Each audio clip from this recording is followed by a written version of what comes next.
আমন্ত্রণ দীপ্ত সন্ধ্যার সংবাদে আপনাদের সাথে আছি আমি ইয়াসমিন সুমনা। শুরুতেই সংবাদ শিরোনাম। শ্রদ্ধা ও ভালোবাসায় জাতি স্মরণ করছে মহান ভাষা শহীদদের। রাজধানী সহ সারা দেশে নানা কর্মসূচি। প্রথম প্রহরে ভাষা শহীদদের প্রতি রাষ্ট্রপতি প্রধানমন্ত্রীর শ্রদ্ধা নিবেদন, নীরবে দাঁড়িয়ে সম্মান প্রদর্শন। ট্রাম্পের অতিরিক্ত শুল্ক আরোপ অবৈধ বলছে যুক্তরাষ্ট্রের সুপ্রিম কোর্ট, নতুন করে শুরুর ঘোষণা।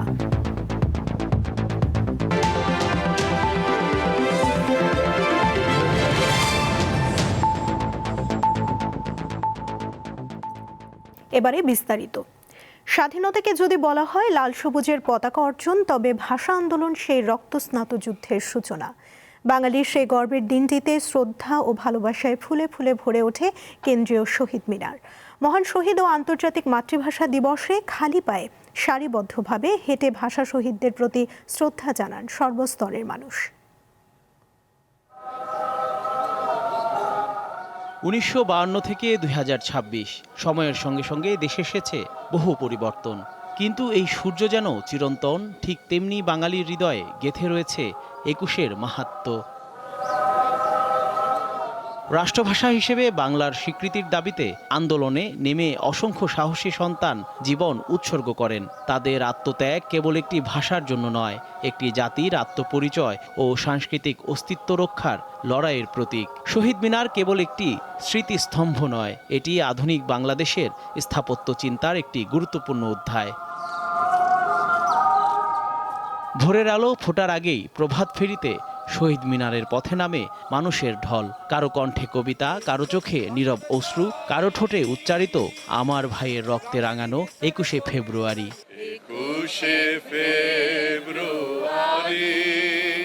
আমার মায়ের কোল যেমন আমার কাছে অনেক একটা নিরাপদ একটা স্থান, বাংলা ভাষাটা আমার কাছে আমার মায়ের কোলের আশ্রয়ের মতো নিরাপদ। আমরা বিদেশি শব্দ যদি বাদ দিয়ে যদি আমরা কথা বলি, এটাই হচ্ছে একটা ভাষার জন্য সবচেয়ে বেশি বড় সম্মান। মাতৃভাষাটাকে প্রথমে প্রাধান্য দেওয়া উচিত। ভবিষ্যতে কোনো কালো শক্তি অপশক্তি আমাদের এই বাংলা ভাষাকে, আমাদের মাতৃভাষাকে কখনো ছোট করতে না পারে। দিবসটি ঘিরে শ্রদ্ধা ও ভালোবাসায় সেজেছে কেন্দ্রীয় শহীদ মিনার। ভাষা আন্দোলনের অমর বীরদের প্রতি ফুলেল ভালোবাসা নিবেদন করেন বিভিন্ন পেশাজীবীরা।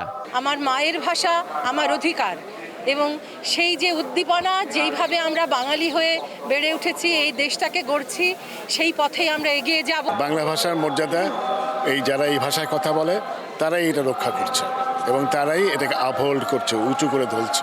ভাষা কেবল যোগাযোগের মাধ্যম নয়, একটি আত্মপরিচয়ের শিকড়। শহীদদের রক্তে অর্জিত এই বাংলা ভাষাকে সমুন্নত রাখার প্রত্যয় সবার মধ্যে। যারা ভাষার জন্য দিয়ে গেছে প্রাণ, তাদেরকে ভুলার কোনো ক্ষমতা আমাদের নাই, যার জন্য আমাদের মাতৃভাষা। ভাষার জন্য যুদ্ধ করেছে, তাদের রক্তের বিনিময়ে আজকের এই দিনটি আমরা তাদেরকে স্মরণ করি।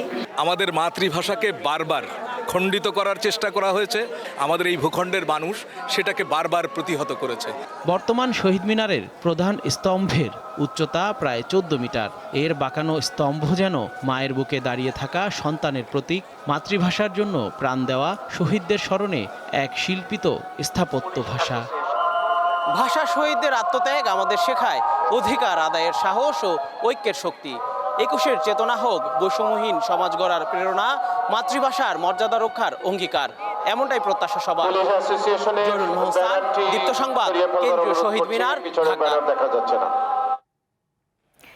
এর আগে ২১-এর প্রথম প্রহরে কেন্দ্রীয় শহীদ মিনারে ভাষা শহীদদের প্রতি শ্রদ্ধা জানান রাষ্ট্রপতি মোহাম্মদ শাহাবুদ্দিন ও প্রধানমন্ত্রী তারেক রহমান। মন্ত্রিসভার সদস্যদের পাশাপাশি ফুল দিয়ে শ্রদ্ধা জানিয়েছেন সংসদের বিরোধী দলীয় নেতা শফিকুর রহমান। পরে জনসাধারণের জন্য শহীদ মিনার উন্মুক্ত করে দেয়া হয়। মায়ের ভাষার অধিকার আদায়ে বাঙালির বীরত্ব গাথা অমর ২১শে ফেব্রুয়ারি। সেই সঙ্গে ১৯৯৯ সাল থেকে যোগ হয়েছে আন্তর্জাতিক মাতৃভাষা দিবসের স্বীকৃতি। তাই ২১ আজ আর শুধু শোক নয়, শক্তি।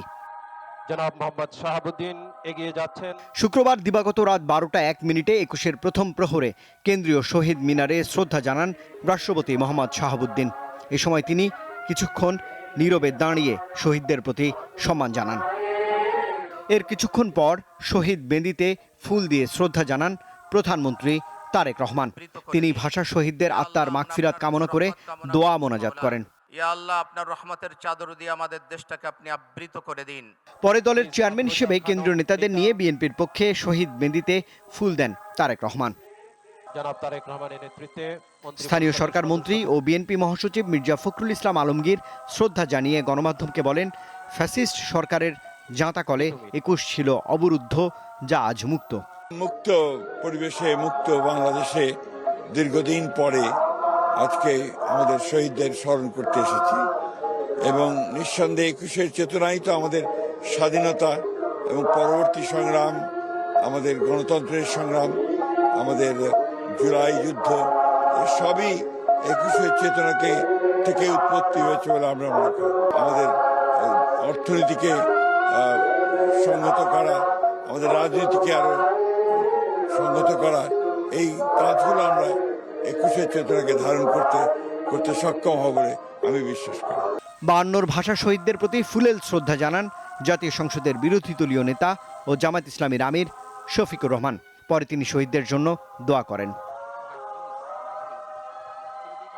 এরপর শ্রদ্ধা জানান ৩ বাহিনীর প্রধানরা। বিভিন্ন দেশের কূটনীতিকরাও শ্রদ্ধা নিবেদন করেন ভাষা শহীদদের প্রতি। রাষ্ট্রের গুরুত্বপূর্ণ ব্যক্তিরা শ্রদ্ধা জানানোর পর সর্বস্তরের মানুষের জন্য উন্মুক্ত করে দেওয়া হয় কেন্দ্রীয় শহীদ মিনার। শ্রদ্ধা নিবেদন করবেন। ২১ মানে উন্মুক্ত রাজপথ, দীর্ঘ মিছিল, বুকের তাজা রক্ত ঢেলে কারো কাছে মাথা নত না করা। ভাষার দিনে তাই তো সবারই প্রত্যাশা আগামীর বাংলাদেশ বিনির্মাণে মূল লক্ষ্য হওয়া উচিত মহান ২১-এর চেতনা। রুবায়েত হাসান, দীপ্ত সংবাদ, কেন্দ্রীয় শহীদ মিনার, ঢাকা। মৃত্যুঞ্জয়ী ভাষা শহীদদের প্রতি হৃদয়ের অতুল শ্রদ্ধা জানাচ্ছেন দেশের সর্বস্তরের মানুষ।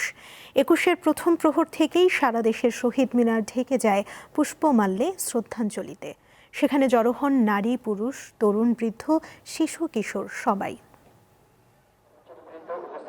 আন্তর্জাতিক মাতৃভাষা দিবস ও শহীদ দিবস উপলক্ষে অমর ২১-এর প্রথম প্রহরে শহীদদের শ্রদ্ধা জানাতে দেশের বিভিন্ন এলাকার শহীদ মিনারে ছুটে গেছেন নারী, পুরুষ, তরুণ, বৃদ্ধ, শিশু, কিশোর সবাই।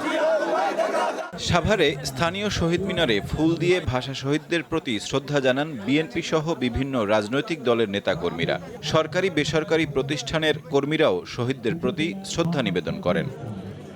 চট্টগ্রামে আন্তর্জাতিক মাতৃভাষা দিবস ও মহান শহীদ দিবস উপলক্ষে শহীদদের গভীর শ্রদ্ধায় স্মরণ করেছেন সর্বস্তরের মানুষ। রাত ১২টা ১ চট্টগ্রাম কেন্দ্রীয় শহীদ মিনারে সশস্ত্র সালামের মধ্য দিয়ে শুরু হয় দিবসের আনুষ্ঠানিকতা। ফুলে ফুলে ভরে উঠেছে সিলেট কেন্দ্রীয় শহীদ মিনার। প্রথমে পুষ্পস্তবক অর্পণ করেন বীর মুক্তিযোদ্ধারা। পরে প্রবাসী কল্যাণ মন্ত্রী আরিফুল হক চৌধুরী ভাষা শহীদদের প্রতি শ্রদ্ধা জানান। খুলনায় শহীদ হাদিস পার্কে কেন্দ্রীয় শহীদ মিনারের বেদিতে শ্রদ্ধা নিবেদন করেন বিভাগীয় কমিশনার। জেলা প্রশাসন, মুক্তিযোদ্ধা সংসদ, কেএমপি, বিভিন্ন রাজনৈতিক দল ও সাংবাদিকদের সংগঠনও শ্রদ্ধা নিবেদন করে।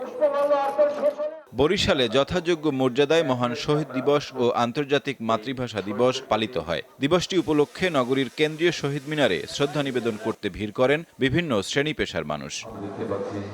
দিবসের প্রথম প্রহরে ভাষা শহীদদের প্রতি গভীর শ্রদ্ধা নিবেদন করেছেন রাজশাহীর রাজনীতিবিদ সহ বিভিন্ন শ্রেণী পেশার মানুষ। শ্রদ্ধা জানিয়েছেন ভূমিমন্ত্রী মিজানুর রহমান মিনু। এছাড়া ভারতীয় সহকারী হাই কমিশনার মনোজ কুমার শহীদদের প্রতি শ্রদ্ধা জানিয়েছেন।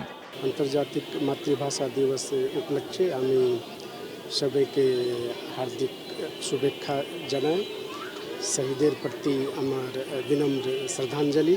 বাংলা সংস্কৃতি, ভারত বাংলাদেশ দুনো দেশের মানুষ পালন করে, লালন করে, ধারণ করে।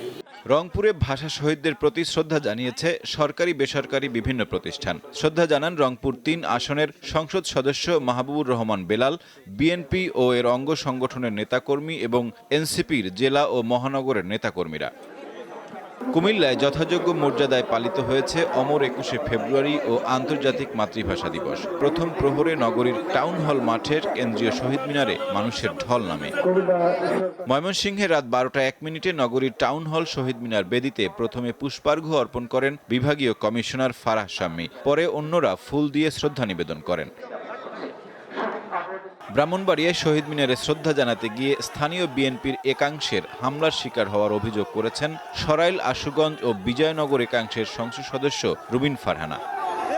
আনফরচুনেটলি দেখা গেল বিএনপি কিছু লোক তারা সেখানে রীতিমতো হামলা চালায়, আমার নেতা কর্মীদের উপরে হামলা চালায়, আমাকে এক পাশে মানে ধাক্কা দিয়ে ফেলে দেওয়ার মতন অবস্থা তৈরি হয়। বিএনপি যদি তার নেতা কর্মীদেরকে লোকাল লেভেলে কন্ট্রোল না করে এখনই, এর পরিণতি ভয়াবহ রকম হবে। গাজীপুর কেন্দ্রীয় শহীদ মিনারে ফুল দিয়ে শহীদদের প্রতি শ্রদ্ধা জানিয়েছেন গাজীপুর ২ আসনের সংসদ সদস্য এম মঞ্জুরুল করিম রনি ও গাজীপুরের জেলা প্রশাসক মোহাম্মদ আলম হোসেন। সাইফুর রহমান শিশির, দীপ্ত বার্তা কক্ষ। এবারে আরএফএল ওয়ারড্রপ ঈদ বাজার।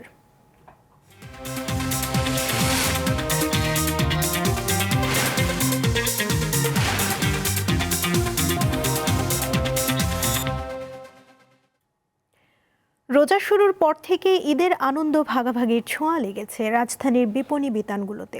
অনেকে এসেছেন ভিড়ের ঝামেলা ছাড়াই কেনাকাটা শেষ করতে। অন্যদিকে বিক্রেতাও বাহারি রঙের পণ্য সাজিয়ে বসেছেন। তবে কাঙ্ক্ষিত বেচাবিক্রি এখনো শুরু হয়নি বলে জানান তারা। রমজানের চাঁদ দেখা দেওয়ায় পাল্টে গেছে রাজধানীর বিপণী বিতান থেকে শুরু করে অলিগলি কিংবা ফুটপাতের চিত্র।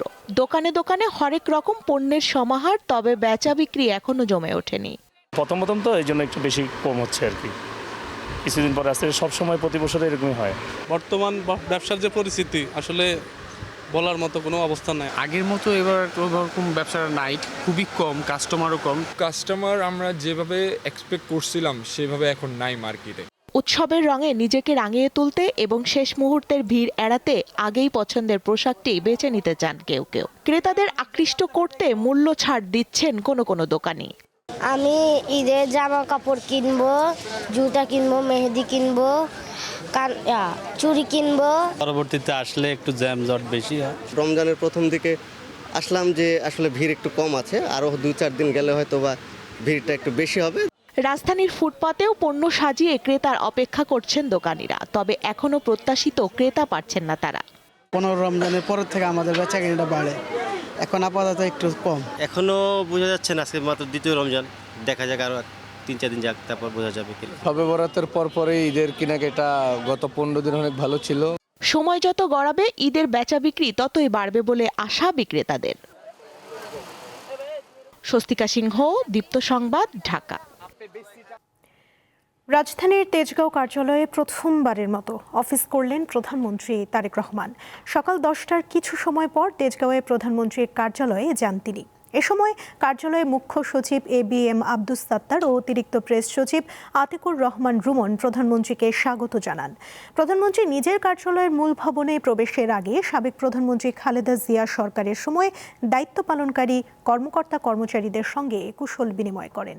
প্রধানমন্ত্রী একটি স্বর্ণচাপা ফুলের চারা কার্যালয় চত্বরে রোপণ করেন এবং মহান আল্লাহর কাছে শুকরিয়া আদায় করে বিশেষ মোনাজাত করেন। এরপর প্রধানমন্ত্রী তারেক রহমান মহান শহীদ দিবস ও আন্তর্জাতিক মাতৃভাষা দিবস উপলক্ষে ডাকটিকিট উন্মোচন করেন।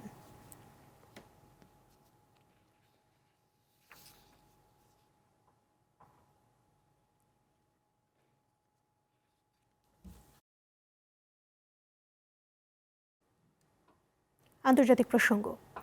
বিভিন্ন দেশের উপর যুক্তরাষ্ট্রের প্রেসিডেন্ট ডোনাল্ড ট্রাম্পের আরোপ করা শুল্ক দেশটির সুপ্রিম কোর্ট অবৈধ ঘোষণার পর নতুন করে সব দেশের পণ্যে শতকরা 10% শুল্ক আরোপের ঘোষণা দিয়েছেন ট্রাম্প।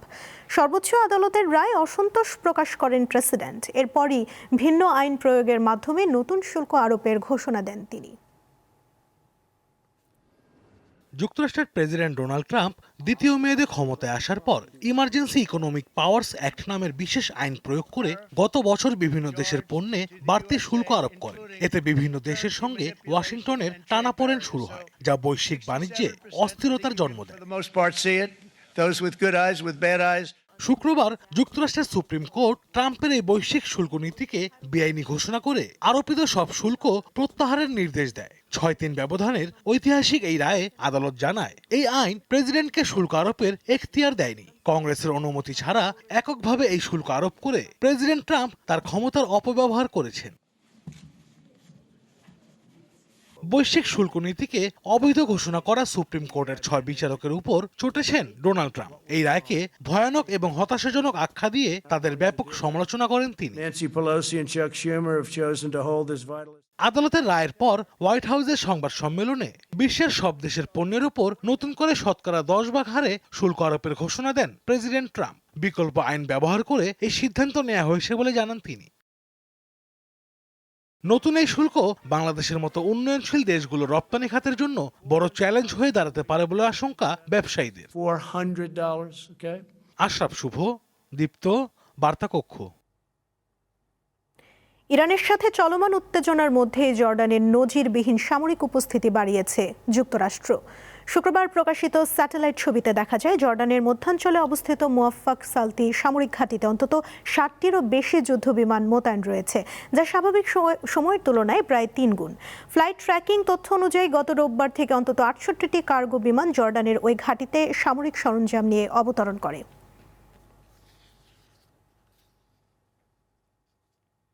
খেলার খবর। প্রথমবারের মতো এশিয়ান কাপে অংশ নিতে অস্ট্রেলিয়ায় পৌঁছে প্রথম দিনের অনুশীলন করেছে বাংলাদেশ নারী ফুটবল দল। সিডনির ভ্যালেন্টাইন স্পোর্টস পার্কে বাংলাদেশ সময় দুপুর 1:30 থেকে 2 ঘন্টা অনুশীলন করে পিটার বাটলারের শিষ্যরা। আবহাওয়ার সাথে মানিয়ে নিতে পুরোটা সময় হালকা স্ট্রেচিং করেন আফিদা, ঋতুপর্ণা চাকমারা। রোববারও একই ভেন্যুতে সকালে অনুশীলন করবে নারীরা। দেশের ক্রীড়াঙ্গনের ইতিহাসে নতুন এক সোনালী অধ্যায়ের সূচনা করে প্রথমবারের মতো এশিয়ার সর্বোচ্চ মঞ্চ এশিয়ান কাপ খেলতে অস্ট্রেলিয়ায় গিয়েছে বাংলার মেয়েরা। আগামী 1 মার্চ অস্ট্রেলিয়ায় শুরু হবে এশিয়ার নারী ফুটবলের সর্বোচ্চ আসর।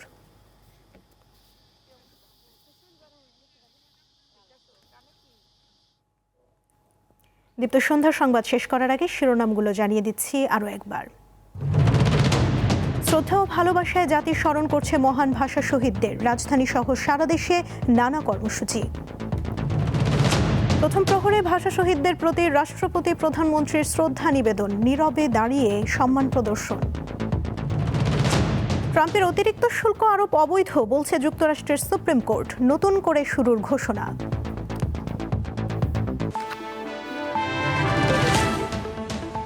এই ছিল এখনকার মতো। এরপর রাতের সংবাদ দেখার আমন্ত্রণ জানিয়ে শেষ করছি। ধন্যবাদ সবাইকে।